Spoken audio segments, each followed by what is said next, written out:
मोहरणा रेती घाटावर लिलावाच्या नावाखाली शासकीय खनिज संपत्तीवर दरोडा. पंचायत समिती सदस्य मंगेश राऊत यांचा घाट मालकावर गंभीर आरोप. प्रशासनाला निवेदने देऊनही कारवाई शून्य. नियम धाब्यावर बसवून 50,000 ब्रासपेक्षा जास्त रेतीटा उपसा. लाखांदूर तालुक्यातील मोहरणा रेती घाटाचा लिलाव झाला असला तरी या लिलावाच्या नावाखाली शासकीय खनिज संपत्तीची मोठी लूट सुरू असल्याचा खळबळजनक आरोप पंचायत समिती सदस्य मंगेश राऊत यांनी केला आहे.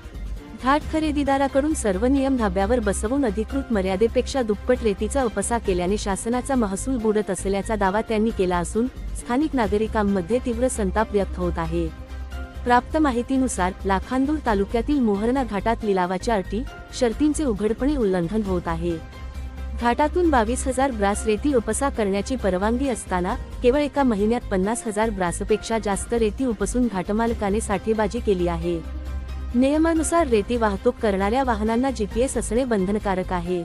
मात्र येथे 100हून अधिक ट्रॅक्टर्स विना GPS रेतीची चोरटी वाहतूक करत आहेत.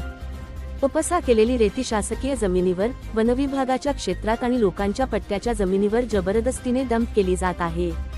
तसेच मोठ्या ट्रकच्या माध्यमातून विना रॉयल्टी ओव्हरलोड रेतीची वाहतूक केली जात असून महसूल विभागाचे याकडे दुर्लक्ष होते आहे.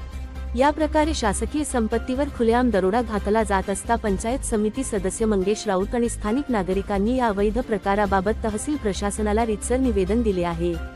मात्र निवेदन देऊनही प्रशासनाने अद्याप कोणतीही ठोस पावले उचललेली नाही. लिलाव झाला म्हणजे मालकाला मनमानी करण्याचा परवाना मिळाला का, असा सवाल रहिवासी विचारत आहेत. वनविभागाच्या हद्दीत रेती साठवली जात असतानाही वनविभाग गप्प असल्याने आश्चर्य व्यक्त केले जात आहे.